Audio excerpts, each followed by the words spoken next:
Okay, so we are live. Hey guys, thanks for stopping in today. Whoever's out there, really, really appreciate it. This is sort of I guess, the second live stream episode in regards to a state of the collection. Amin and met with me last week, and we did a live stream, and it kind of turned into uh, checking out his collection, right? That wasn't the intention. We were just going to freeform it, and that's how it ended up happening. And I got a lot of suggestions from people to do that, do a state of collection, like a live stream, and going through the whole process of all of that. And Blueshirt Buddah, first as always, thanks, buddy, for coming. Let's say hello to Winding Watches. Thank you for stopping in. Hey, Ronin, how are you? So today I want to introduce to you guys, and you guys may have seen him in some of my previous videos. My buddy Ryan, and I, go back a long way, right? Ryan and I went to college together, went to Rutgers. We pledged the same fraternity. We got drunk and listened to the Jerky Boys all the time, and and then after college, Ryan, did you, before we get into that, what are you wearing on your wrist? Yeah, what's on your Uh, wrist today? so right now I'm back with the big pilot. It's having a hard time keeping this one off the wrist. Yeah, yeah, I don't blame you. Speaking of having a hard time keeping off the wrist, I have, of course, my Blue Blue Bay Bay, 58. Yeah, this is beautiful. also very, very hard to keep off the wrist. Hey, Ben, I'm live from Costco. Buddy, thanks for We won't Amin. tell your boss. Yeah, uh, Amin. Thank you for showing up, man. Had fun last night on your live stream. Um, so Ryan, after college, did you go straight to law school, or did you have some Yeah, time in between? Okay, no, so I went straight through. yeah, I know, because I figured, because, like, we there was some time where we weren't seeing much of each other, and that's Yeah, I think probably. we probably lost touch, and we ended up meeting up down in Jersey City. I think when Yeah, you were working at the old guys yeah. down there, and I was down there. It's probably like 05, 06 time frame. And we kind of lost touch again for quite some years. And I was actually trying to remember exactly at what point a few years back we reconnected, exactly how, and I'm not sure, but it was definitely because of the watches. Well, yeah, we were Facebook friends for a while, right? And but that's about it, right? And then Right. and then I think I posted something on, like, a Seiko Facebook page or something like that. Oh, and I might have commented and I saw your name. Yeah, yeah. And then we started messaging back and forth, and then we rekindled the friendship again, and watches brought us back together, So that's Yes, that's pretty awesome, right? sure is. And then we actually met up last uh, December for the Watch Buys Roadshow, and we got to hang out there and in NYC, and then check out some watches, and it was great. And you brought a couple watches, and I brought my Black Bay 58, and it was a lot of fun. Anybody need an Invicta while I'm here? Right, Costco, right? But I've seen Breitlings at Costco. I've seen people put pictures of Rolexes at Costco.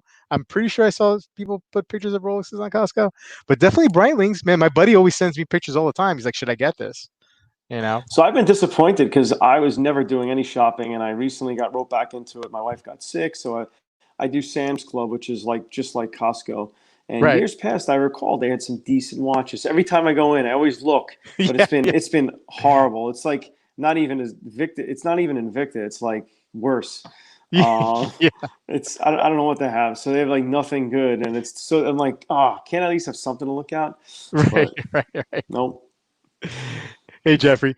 So, okay, so the point of this whole video, in this new series, or what I'm trying or attempting to do here is doing a state of the watch collection with a subscriber, or with a viewer of the channel. It doesn't have to be a subscriber, but just somebody who's an enthusiast, and get a little bit of history here, how they got into watches, and why they selected certain watches you get. I would invite YouTube content creators, but we all YouTube content creators, we all do a state of the collection anyway. So it's kind of a little bit of redundant, but this is a way I think that I can, we can get some enthusiasts, some civilians, right, uh, to come and talk about their collections, and how they chose the pieces that they did. Now, Ryan, so first question, how did you get into watches? So I probably have been into watches since I was a little kid. I know we spoke about this on some of your earlier um, videos, but I've always been into watches as long as I can remember. I had starting out with the Mickey Mouse manual wind, lots of manuals as a kid, and then I got a bunch of quartz watches, and then the game watches like Star Trek, and then it just evolved as I got a little bit older. I had Casios and some Citizens, and I really just never was without a watch. And then, especially in high school, I would do a lot of running, and I always had like a G-Shock and some others. I think I had a Caravel, but sadly, I threw them all away. I really didn't keep them, and that's something I'm really upset about. But growing up, I remember I lived in New York, and I would see signs for Breitling, and that was the first watch that really caught my attention. I knew what Rolex was, but never really had an affinity for it. But so I always wanted one, and the first opportunity I got to purchase one was after law school. I was about 2003, so I was a little bit older at that point, probably around 30ish or so.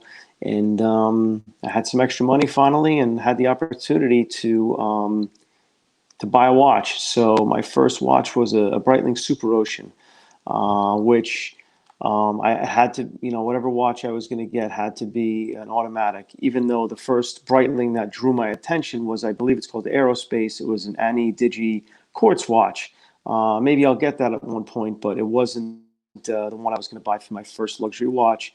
Just had to be um, an automatic. So this is the watch which I have. This is a Super Ocean. Trying to get in the camera, but I've taken it off the bracelet about a year and a half ago or so. Got into the NATOs and just really wanted something robust on a NATO, and it's actually a great watch. I mean, I've had it for a long time, got a lot of use, and I just really appreciate it more on the NATO because I have the another watch that I have on bracelet, which is like, we'll get to that one next. But this watch I'm really enjoying right now on NATO, and I could always put it back on the bracelet, but it probably won't go back on bracelet anytime soon. It's actually a really robust Now, watch. Ryan, It's is it coming just, up on screen? yeah, it is. It is. This is you got a Okay, picture up. okay, This is okay. the one on Yeah. the cheapest NATO's orange paratrooper strap, which actually looks really sharp. Um, I'm a big fan of that combo, especially for the summer. Unfortunately, the quality of strap is not wonderful. So one time I wore one of those in a pool, and it kind of got bleached out a little bit. So I'm probably not going to use that strap in the pool. I'll use one of my Blueshirts if I go into the water. But yeah, I'm a big fan of the watch. I think it's Super Ocean model A17360. It's got an ETA 2024, and it's actually a pretty good timekeeper. I mean, I've had it since 2003, end of 2003. It's never been serviced, and it actually sat in a box from about 2007, more or less until a couple of years ago, unworn, with maybe coming out once or twice a year. And it just fires right back up the second I put it on.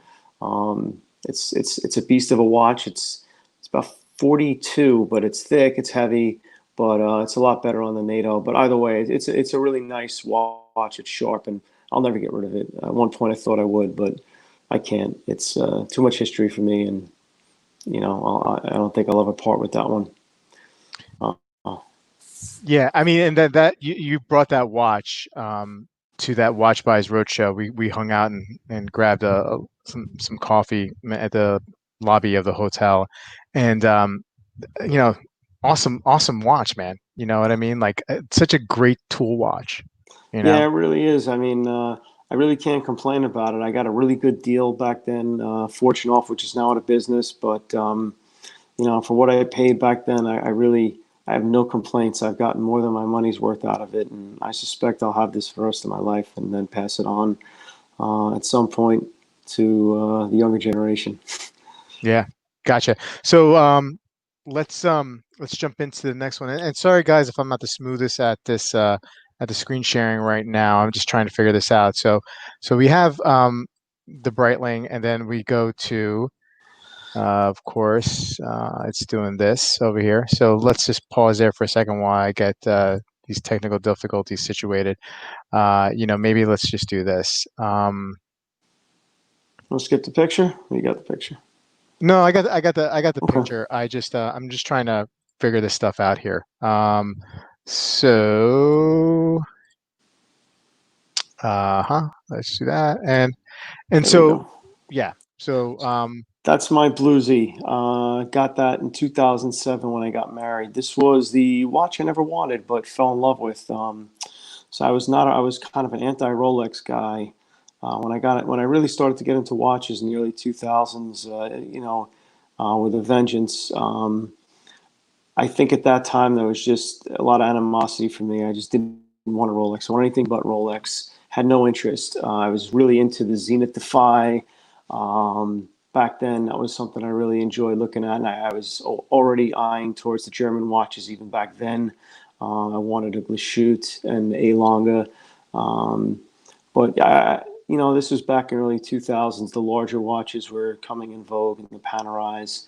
And I just really had no interest in Rolex at that point. But I got married, and my wife had a Rolex, her mom had a Rolex, her grandmother had a Rolex, her father had a Rolex. So they were a Rolex family. And, she knew I wanted a watch when we got married, and she was going to buy me one, and she really never told me what she was going to get me. At that point, I was definitely not into the gold at all. Everything had to be, stainless steel. And she started to look for a long time, and she was even talking about some Vacherons that she liked, she really loved, and I was hoping that I would get a Vacheron. But she surprised me with the Rolex, and I was shocked, quite frankly. And then I put it on and instantly fell in love with it and really understood what it's about. But it was until I put it on to really was able to appreciate it, and it really changed my perspective of the watch, the brand, um, forever.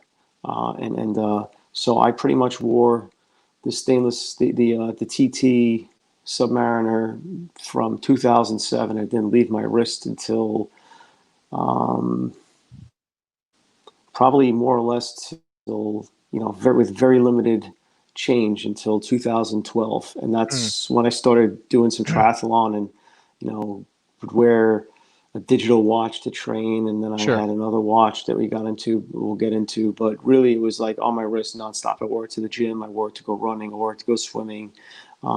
That was my watch. I didn't baby it in any way. It looks great, but that was always on my wrist, and it's great. I mean, I wore it to the beach. I wore it with a suit to court, and I wore it to go out to eat.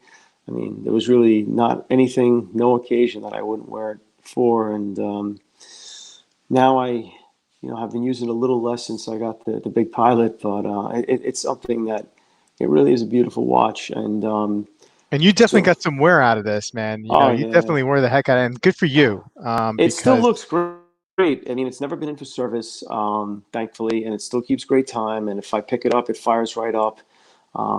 No issues whatsoever. But the thing that I really like about this one is the way the lugs are. I like this case so much better than the Maxi case.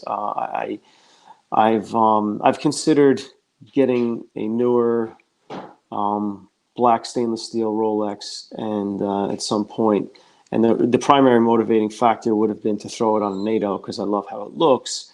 But the more I look at it, I love the ceramic bezel, but I don't really love the maxi case. And comparatively with respect to the blue, I think the aluminum insert on the 16610 looks better than the blue on the maxi case. This picture doesn't really do it justice. But it's really such a pretty color blue. I haven't seen anything else quite like it. There's a lot of pretty blue dials out there, but when you see this one in the light and it's on the wrist, it's really a pretty dial. And even though I'm not a huge gold guy, this model works, and I'm actually really glad that I got this one and not the black stainless steel, because uh, this is so much more interesting to me. It has it dresses up well, and then it could be casual if I want it to be. But something about the blue. It's the only blue dial watch I have at this point. And I'm not sure. I always like blue dials, but I'm glad I have this one. I seem to always gravitate to the black dial, but this blue dial is really, really beautiful to me. yeah, Um, there's not too many brands that do blue as good as Rolex, right? well, Tudor. Well, yeah, but I mean, look, No. the one I have, the Blue Bay, it's a more, a darker, like a navy blue. It's not like the dial on on your bluesy here. It doesn't. That dial is just fantastic, and I love it. And I love the way they do blue in their Datejust. Very very. If I was ever gonna get, like, if the ultimate blue dial brand for me would be Rolex for sure. Yeah, I mean, I also, one of the Rolex models that I still like to look at is the Datejust Blue, but I would have to be on the fluted bezel Yeah, Jubilee. But yeah, that's, yeah. It's a it's a beautiful really, it's watch. a sharp watch. It's a Yeah, sharp watch. Um, absolutely. and So, then Amin and Colin, saying hello to each other. Okay, good guys. Good, good. Um, so let me go and transition to the next watch. Hopefully, I still won't have some issues. So, okay, and the next watch is one of my favorites in your collection. We've talked about this watch at length and this brand at length, and that let's is the see. Glajut. Oh, Yeah, so this is, I think I got this watch, I believe it was in '08. I'm almost positive it was '08. I was on vacation on my anniversary with my wife. We were in, I believe, St. Thomas. And I had been, at this point, I was reading all the magazines on a religious basis, because that's really before the internet took storm with, or at least not to my knowledge, there were these forum groups and everything online. So I can't really remember which sites I was on at that point, but I was really falling in love with the German watches, in particular the Schutte original and the A Lange. And we were on vacation, and my wife knew I wanted this. We were in St. Thomas at some of the stores there, looking around, and I knew I was going to get a watch, and I wasn't sure what I was going to get. I think I was looking at a tag, the Monaco, because that's always, the Steve McQueen was something I liked. And then, I saw this watch there, went into one of the ADs, and I just, I just couldn't get my eyes off of it. It was so beautiful in person. And my wife saw it, and I was like, I don't know, it's too much money. It's too much money. And she insisted, and she just, before I could even say another word, the credit card was out, and we walked out the door. yeah, And I didn't regret it. And it really is a stunning watch. It's the only real dress watch I have, unless you want to consider, well, the Rolex really isn't a dress watch, but it's the only dress watch I have. And it's probably the only dress watch I really would need. mm, And what it's the finishing on the movement is so stunning. It's hard to depict it on camera, or at least not without super high quality. But the case back is the display back, and the movement is just so pretty. I almost wish it was the front. I would almost right. rather stare. And when I first got the watch, I spent a lot of time just looking at the case back, and it's really mesmerizing. And um, even to this day, I don't wear it very often. I just feel that it is delicate. I probably am babying it more than I should. Um, but it's a beautiful watch, and I really do love this Louisiana alligator strap. Everything about it is perfect. It's on the little bit of a smaller size. I think it's 38 and a half or 39. Um, but it's got, brush sides, polished on top. The lugs are polished.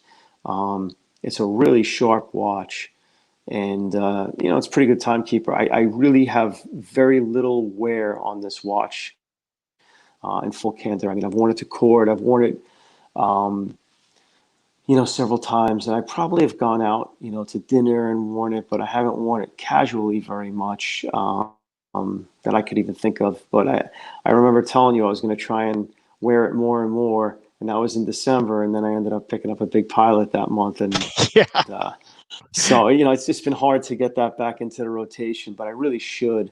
But nowadays, I'm not even in court. Everything I do is on Zoom. yeah. So, and it's the You can still wear it. summertime. You Yeah, can I still. guess I could. I could, if I, sometimes I sit here in my camouflage shorts, but I'll have a suit jacket, shirt, and Yeah, tie on. And I guess I could put it on. And, I really do want to wear it more. It's not that I don't love the watch. I really do. But it's harder for me to put into rotation a dress watch, which is, I'm very cognitive of that fact because, cognizant, I should say, because, oftentimes like I want to consider buying another one and realize it probably would be not a great use of resources for me. And just, dress watches are something that, unless you're really sure you're going to wear it, it's going to sit. And I don't know if I want to spend the money to have a watch sit, that much money anyway to sit. But this is something I'm really glad I own. It's a beautiful watch. And if I never get another dress watch, and this is the only one I have, I'm very happy with this choice. It's just stunning. Yeah, I remember before I even knew you had this, and when I started to get back into collecting about 2 years ago, um, I discovered Glashütte. I had never heard of it before, and the Pano series, the Pano Lunomatic, whatever it's called, it really caught my eye. The updated version, um, and then when you told me you had the reserve, like I never even considered, the reserve. I always wanted the moon complication, the lunar complication, the moon phase. But when I saw yours, I'm like, I started getting into reserves. Like, I have a power reserve in my Joie Parago, but I think that's for me, one of the most useful functions out there. Even, I know people will say, well, the most useful one is the date, right? You get the date. That's pretty useful. For me, it's the power reserve. I love. I just love looking at it. And if you have something display case back with, and you can watch it wind and see it go, and then see how it translates over to the power reserve. I mean, it's just, I just love that. And so your watch now, like I think I'm a Glashütte Panomatic reserve guy. I think if I Well, get one, that's what I'm going to go. one of the things I actually appreciate even tonight, because like I said, I don't wear it much, and everything I have is mostly has a screw down crown. Um, but it's nice when I could just winding watches says he wears his pano with anything. Yeah, I'm gonna try. I've worn it with jeans a lot, and I think once it cools down a little, because I don't want to get um, this strap all funky because it's a little pricey to replace, and I'm gonna want the original equipment manufacturer. Thank you, Amin. It is. Thank you. It is a beautiful watch, but I'm going to try and use it more again come fall when it cools down a little bit. But it's nice that it doesn't have a screw down crown because I could just turn it to Hmm. power it up. I know exactly how much power it has, Hmm. and then I could throw it on my wrist. Sometimes, even if I know I'm not wearing it for a while, I'll just wind it up, and I know it's fully wound. I don't have to sit there and try and count. I never really wind my screw down crowns. I'll just shake it a bunch of times to throw on my wrist. Sometimes if I feel I haven't worn it a long time, I'll wear two watches on, one on each wrist just to power them up, and then I'll put it Yeah. back in the box just to run them a little bit. I don't use winders, but yeah, I actually realized tonight that I appreciate the fact that this watch in particular doesn't have a screw down crown, so I could do that and utilize the power reserve meter, and it is kind of a good function. And you're right about the date. I don't use the date as much as I used Right. to because of the phone and everything else. But Yeah. one of the things that drew me into the brand were the independent discs and the way the numbers look on this disc. The large date is Yeah. visually very pretty, and that's a classic signature of this watch, the Glashütte, as well as the Elanga. And I couldn't imagine buying one of their watches without a date. No, Uh, absolutely. I mean, that's another thing that attracts me about, like, if I had to pick like a watch with a date function. I mean, I have them, right? I have those watches, but if I only had one choice, of any watch, it'd be either, the Pano, anything in the Pano series, right? Because it has the date, most of them, and then or an A long, of course, but who can afford that? But sure. I could live without the date. But if I had a Geo, I'd have to have the date because Yeah, it's I such agree. a it's beautiful. It's a beautiful thing here. I So agree. let's go into the next guy, and that is This is Volcano. my Vulcan Cricket. This is actually, I just realized today, I had it for all these years. I think I picked this up in around 2009, 2010. So I started working for myself around 2009, I believe. And I went to a boat show in Atlantic City. Already, I'd read about the Vulcan Cricket, and I thought it was really cool that this was the watch they gave to presidents back, and it had this very cool mechanical alarm function. I was like, that seems really neat. And I was always intrigued by it. And I was down in Atlantic City at a boat show, and I ran into a buddy of mine was looking, he just looking to buy another boat. And at the show at the convention center was a guy who lived down there who repaired watches, and he was selling some, vintage pieces. And I was talking to him for a bit, and I gave him my card. He didn't have a Vulcane, but he said sometimes he gets them. So he said, all right, if you get one in, give me a call. And lo and behold, he gave me a call, and he had it.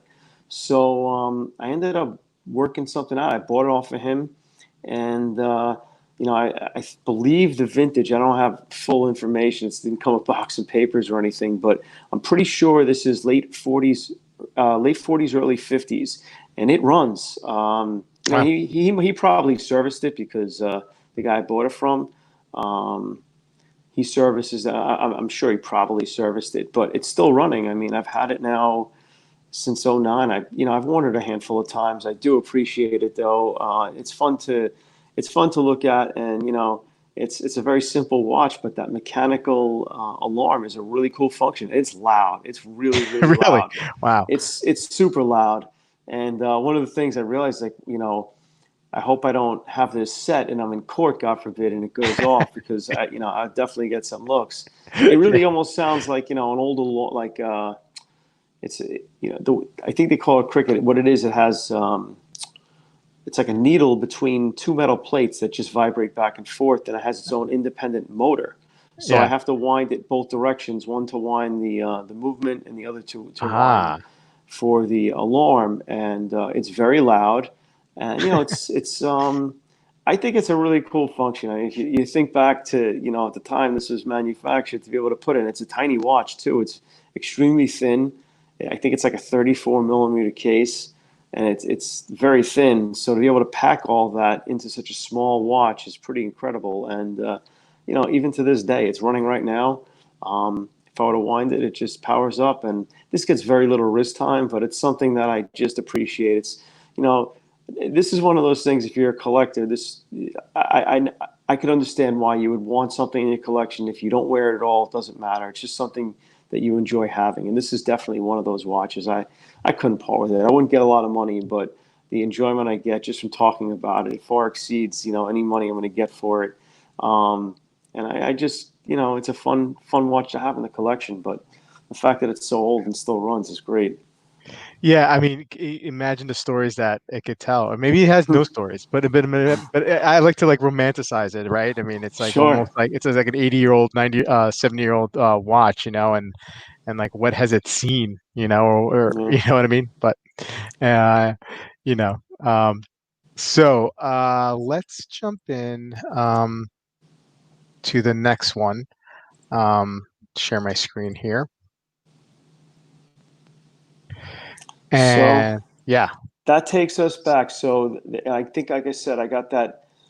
I think I got the Volcano in about 2009, and and then I was really entrenched in my own law practice. I was busy, and then I was, hanging out with my friends when I could. I was going to the gun range with my buddy when I could. I was real busy, and then I started doing triathlon in 2011. That kind of really took me in another direction with training and racing, and I just fell out of the watch hobby for years and years. I was just training mostly and hanging out with my wife and just trying to have a life, and had nothing to do with watches. And then I had, my son was born in 2015, and it took, I just wasn't looking at watches at all. And somewhere along the way, I don't know what it was on Facebook, but I just started to look, and then you get, once you look at one watch, Zuckerberg knows, and they start sending you a bunch of stuff. yeah, And I ended up looking at some Fliegers and Seikos, and I saw the NATO strap, and I was intrigued, and I was kind of digging these Flieger watches. But I was going to tread lightly because I just had a kid and house and all these things. But I just was curious, so I said, I like these Fliegers, and I actually bought on eBay and canceled the order, but I was going to get a Maritac, I think. And I realized though that after I ordered it, it had a number 12 on it instead of the arrow, and I was like, I don't want that. I want a real Flieger. So I canceled the order right after I ordered it. The seller was really cool about it. And then I found some guy in London, had for sale this Loco. And it was a quartz, but, it was pretty reasonable. And it came with the original leather strap and a couple of NATOs. And I really wanted to check out the NATOs. And it was a toss up between this and the Seiko SKX. And I figured this was just something different. I already had Hmm. divers, and I was really drawn to it. So I bought it, and I really loved it. And I was wearing it on NATO. I had a Bond NATO that it came with, and I was wearing it a lot, and I just fell in love with it. So I was like, all right. And then I bought the SKX, and I knew I was going to just wear that on NATO. And then for a couple of years, or at least a year and a half, it's all I was wearing was the SKX, and all my great watches were just sitting there because I was just having fun with these NATO straps. And then I just really started to look at watches. So one of the things I really appreciate about this watch is how it really brought me back into the hobby. But you know, and it's a modern interpretation. It's not a true Flieger in that it has a date on it. It's not a sterile dial. It has a little bit of writing. But what's pretty neat about it is the font for the numbers. It's a heavier font, and the lume is crazy. Has a ton of lume on it. It doesn't necessarily last super long, but it's incredibly bright, and it looks awesome at night. And I just really fell in love with this B dial of the Fliegers, which sent me into a whole new direction in the watch collecting world.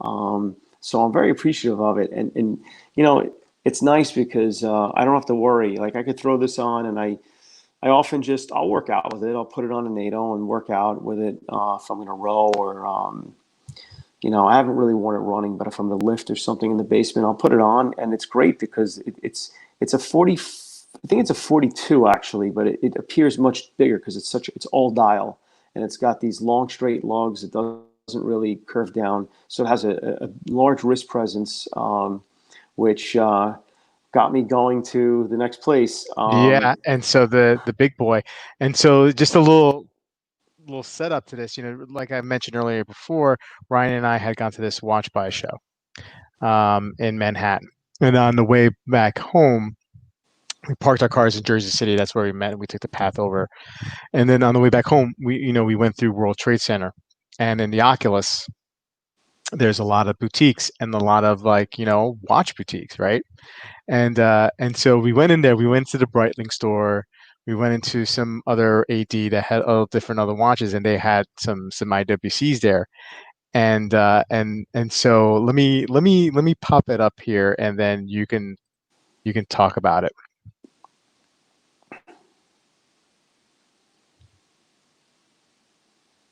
So do you see it? Yep. Yeah. So there it is. So tell us about this guy. How So, how did you come about this? so interesting. I had seen a big pilot on a colleague in municipal court years and years ago, and I really liked it. Of course, I knew about IWC, but I really didn't know much about this watch. I really didn't know much about Fliegers, but I remember being really impressed by the watch, and I just never forgot it. But I never really said, "Hey, I'm going to buy myself a big pilot one day." Like I said, I got out of the hobby, but started getting into Fliegers again, and I was looking more towards perhaps getting another Loco, more authentic Flieger. I started looking at the Herbstuck, or whatever I forget what the exact pronunciation, and that was something that it was the faux patina basically, but they really Mhm. beat up the case, and I liked it, and there were just some other ones, but I was leaning towards a B dial, and I don't know, I started looking more at the IWC, and I started to really like it on the forums. But it was expensive, and I knew it was pretty big. 46 millimeters, it's a pretty large watch. But I never really thought I'd be buying one. And we tried it on that day, and it was pretty big, and I was kind of thinking, yeah, I don't think I could pull this off. It's huge. I don't know if I could pull it off. But and we left that day, and about a month, not even a month later, I ended up in Philadelphia, of all places, returning some stuff in a town called Bala Cynwyd. Um, and I realized that, we're in Saks with my wife and my son, And I was like, I think there's a watch box right in this town, and I wasn't planning on going there. Had no real plans at all about getting a watch or going there. In fact, I kind of had some cash put aside around Christmas time. I figured I'd pick myself up a 556. That was the plan. But lo and behold, I was like, hey, to my wife, I said, Jess, I think we could go to Bala Kidwood. It's down the road. I want to check out Watchbox. Well, so it really was like a couple of miles away. Unfortunately, the building has no signage. And I didn't know that it really wasn't a store like Govberg's was, because that's the sister Yeah. entity or the parent. And I didn't know. It's just its own building it's just like an office building almost. And it had no signage whatsoever, but I knew it was the right address. And I go in, and the security guard's like, oh, it's appointment only. I was like, oh, really? Because I'm here. So he, ended up calling down a salesman, and he said, well, since you're here, what do you want to see? So I said, oh, I'd be curious to see some IWCs, a big pilot maybe, and a Top Gun chrono. And he grabbed a few watches for me, and I waited, and he ended up pulling out the top. What did he pull out? I think it was this big pilot and some other, the smaller pilot watch. Can't remember which other ones he had, but I tried on the big pilot, and it was a little expensive. And my wife loved it, so she's been someone who's been, I guess, supportive of the hobby, even though, and she was an enabler, I guess. And I was thinking of maybe getting the cheaper one. It was a lot less money, and she was like, "Oh, this one is definitely much nicer." She goes, "Get it," and I was like, "I don't know." I was thinking about it, and I really wasn't planning on it. I wasn't really mapped out at all, because at the time I came home, I was thinking maybe I should have got the newer version with the that didn't have the hash line for 9 o'clock. It just had the 9 and had the full numerals, but I ended up falling in love with the watch. I wear it all the time, and I have. Yeah, it definitely could. It definitely could hurt. What I found is that if you wear it loose, it really doesn't dig into your hand at all. It's actually super comfortable, and I wear this watch all the time, and I'm someone who sleeps with their watch on, and this watch really is on my wrist all the time, and I have a hard time taking this off. I really do. What I ended up doing since the summertime, I swapped out to a different strap. I've mentioned it a bunch of times on Facebook. I got a B&R Tactical. So it's a rubberized leather with a leather back, and it looks pretty rugged. And it was pretty inexpensive compared to the alligator strap, which is probably going to cost like $400 to replace. So rather than get this one, that sweaty from the summer, and this one's been holding up. I think I put it on at the beginning of summer, and it's been great. I mean, I'm real happy with it. It gives it more of a tactical vibe, a little more stealthy, rugged look. But once the fall comes, I'll probably switch back to the alligator strap, which I happen to really love. But this got my perspective completely changed towards larger watches and the the black and white dial and the legibility factor. It really just changed my whole perspective on watches. So it's hard now to go back, but when I tried on your Black Bay, I really enjoyed that little bit of a smaller size. So I'm in a strange place in the collection part, because I really do like that 38, 39 size for dial. It really hits the sweet spot. But by the same token, I'm really falling in love with these dials, and now I'm looking at the Miramar. There's a Yeah. 48, and that's huge. And I really think that would really be pushing the envelope for my Yeah. wrist, because my wrist is the same. I'm a 6 3/4 Right. inch wrist. I mean, this definitely pushes the boundaries, but I think because I'm a little bit of a bigger guy, my wrist is skinnier, but overall my arms are kind of beefier, so it works. And it's like the bald head. I didn't really want to be bald, but you have to just, this is life, so I got to work my way into it. But it's all I think I wear it looks all right. I think it would look fine on you as well, because I remember Probably. you Yeah. said you couldn't do the Navitimer, and then you tried it on. You're like, it looks good. Right. Yeah. Right. I mean, I thought I would maybe. Yeah, I know that there's like 40 millimeter, 41 millimeter nav dimers or whatnot, and the one I tried on was like a 44, I think it was, or maybe like a Yeah, it might have 45, been. Yeah, it was a bigger watch. It might have been a 40. Yeah, it was definitely and a it was bigger totally watch. fine. And it was like, Yeah, oh yeah, I could totally pull this off. And that just shows you, that you got to go and try on watches, right? You got to yeah, go and try on watches.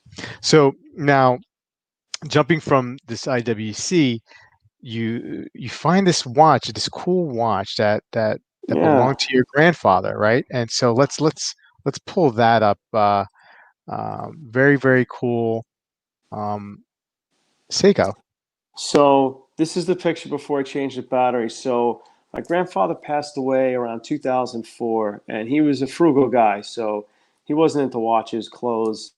He always had the newest cars with all the gadgets and computers and cameras. But when it came to watches and clothes or anything fashion-wise, he had no interest whatsoever.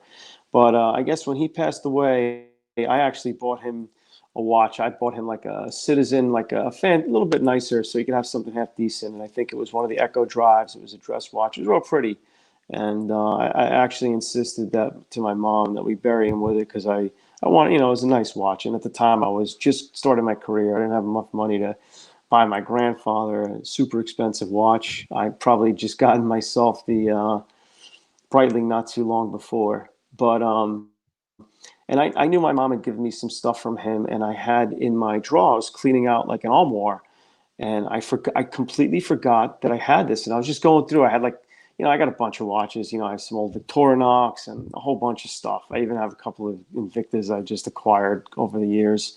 So I have, a bunch of different things, and I stumbled across this Seiko, and I'm like, now I got the SKX, and I was a little bit of a fanboy for a bit with the SKX. So I'm like, I was like, I got to see if this works. So I went to get a battery put in, and sure enough, it fired up, and it's really cool, actually. I mean, I think I did a search. This watch was from about the early 80s.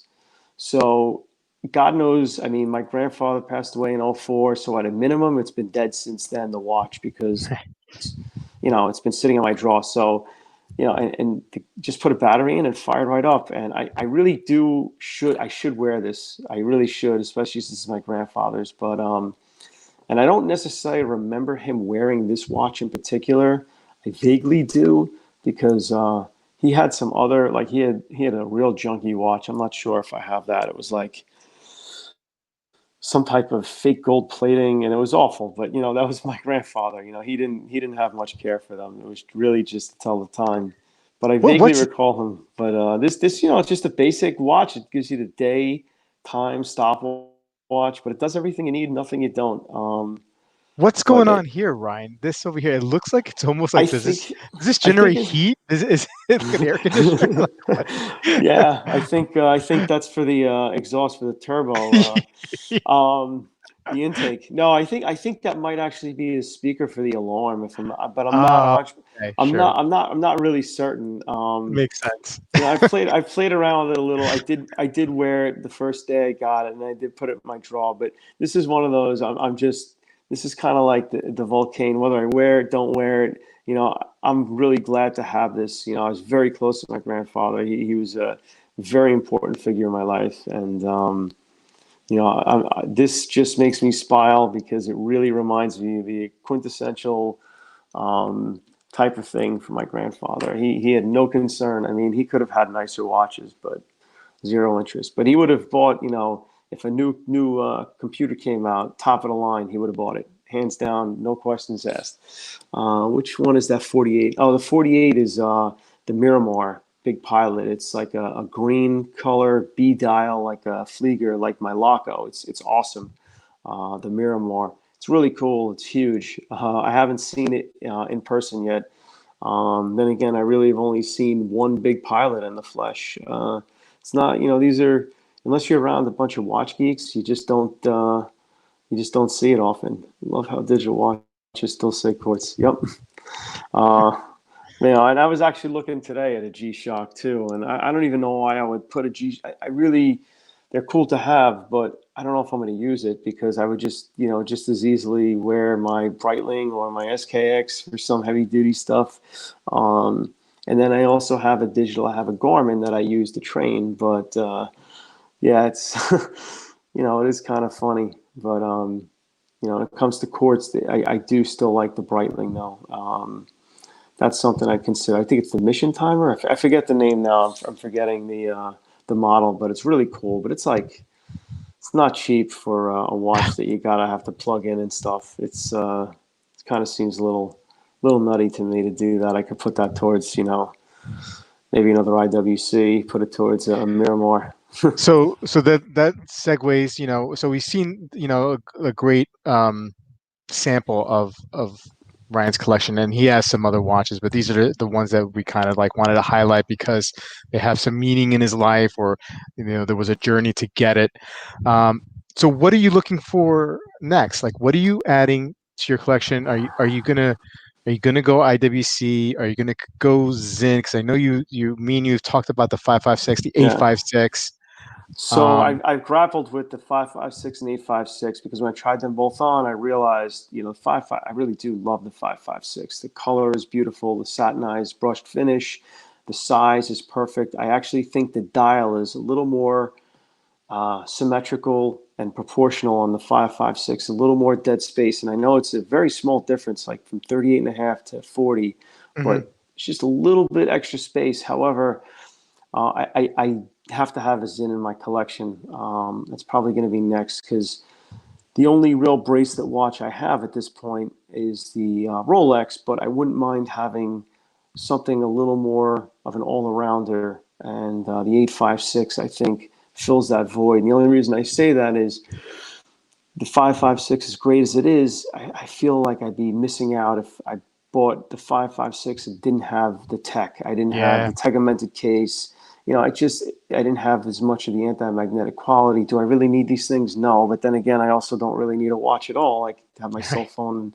So if I'm going to buy it, the innovation is kind of the charm for me. And that's what drew me to Zen in the first place was you start reading about the toughness and the rugged, robust qualities. So I know we're talking back and forth, and I think I realized that it's hard to justify getting a 556A and an 856A. There's really just no point to doing that. The Arabic numeral dial is just too close. And I think if I was going to get one, probably would make more sense to get the 856. That being said, the other watch that really it's probably going to be a little while is the Top Gun Chrono. I love that watch. In fact, I probably thought I would have gotten that before the Big Pilot. I didn't really think I was going to get a Big Pilot. I just happened to worked out that way, and I think it's a good move on my part. The chronograph, like a lot of other complications, it's not something I'd probably use. I really probably would never use the chrono. I just love how it looks. Quite Right. frankly, I love it. It's great. I love everything about that watch. The dial is perfect. It's so it's unique. It really is. That case with the it's not a PVD. It's like a ceramic titanium. It's so cool. I mean, I know that has some drawbacks for some people because it could crack, but I'm pretty careful. I think it's worth the risk. Um, and otherwise, it's fairly robust in every other way. But I guess it could shatter. But I guess we could break our watches a million different ways. It's one thing to worry about, but I don't think it would be a concern for me. Definitely not something to keep me from buying it. But that's probably the one watch that I would say if I could have one right now, it'd probably be that. Yeah. What I But love about your collection, Ryan, and summing up, is that you have you have a diversity. You have the Rolex, the Bluesy, so you have a precious metal and a diver. You have the big pilot, which is a big pilot watch, a big Flieger watch from a historic brand with a lot of heritage in IWC. You have the dress watch, the perfectly finished, beautiful dialed, perfect size, dressage in the glazute. Um, and then you have the vintage watch, the Vulcain. Um, and then you have another vintage watch with a lot of like sentimental value, and that's the quartz, the Seiko from your grandfather. Um, you do have a little bit of everything, which I do like it. So the brand diversity is there, and the genres diversity is there. So great collection, and I love talking watches with Ryan. He's my consigliere.